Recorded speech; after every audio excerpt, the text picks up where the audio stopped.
Synchronicus. I'm Sky. Everybody recognizes that 1001 Spikes is a masterpiece of taut, merciless level design, but I'd like to point out an oft-overlooked reason why, and, in the process, talk about one of the pleasures of video games more broadly. Any stage in a two-dimensional game can be reduced to a black and white map of open space versus platforms and walls, in much the same way that the eye considers spatial composition within the frame of a painting or a photograph. 1001 Spikes excels at diversifying these spaces, such that no two levels feel the same, even without taking their different hazards and tile sets into account. Of course, it can be difficult to calmly appreciate the finer details of video game craftsmanship while struggling to stay alive. That's why I always feel so rewarded by the peaceful artifact rooms that conclude each set of stages. A cynical player might think these rooms worthless since they are devoid of the challenge found throughout the rest of the game, but their fleeting respite provides a chance to absorb the game's setting and aesthetics as you simply move through the level, free from danger. I love that instead of encountering mere single-screen rooms housing their treasures, the player must actually traverse the benign corridors and staircases that lead to them.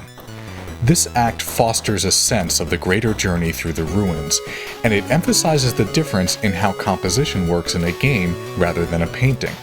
Namely that, in this medium, we actually interact with the space, which enhances its impact upon our perception of the overall image, as we quickly ascertain where we can move and where we are obstructed on a subconscious level.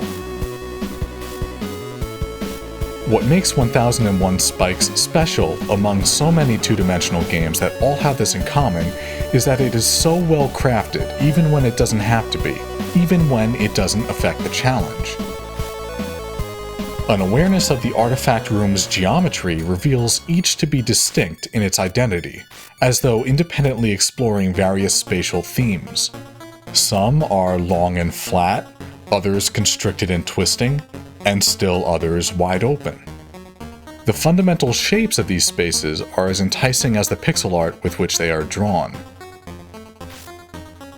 I would honestly enjoy playing an entire game comprised of these completely safe yet nonetheless intriguing stages, which somehow manage to evoke a sense of mystery even though there are no puzzles to solve, and a sense of adventure even though your path is clear.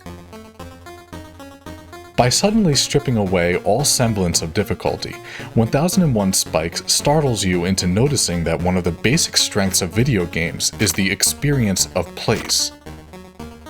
However, by allowing us to consider the role of spatial composition within the art of level design, these artifact rooms also offer a glimpse into a fundamental yet elusive facet of the medium, and that makes them even more valuable.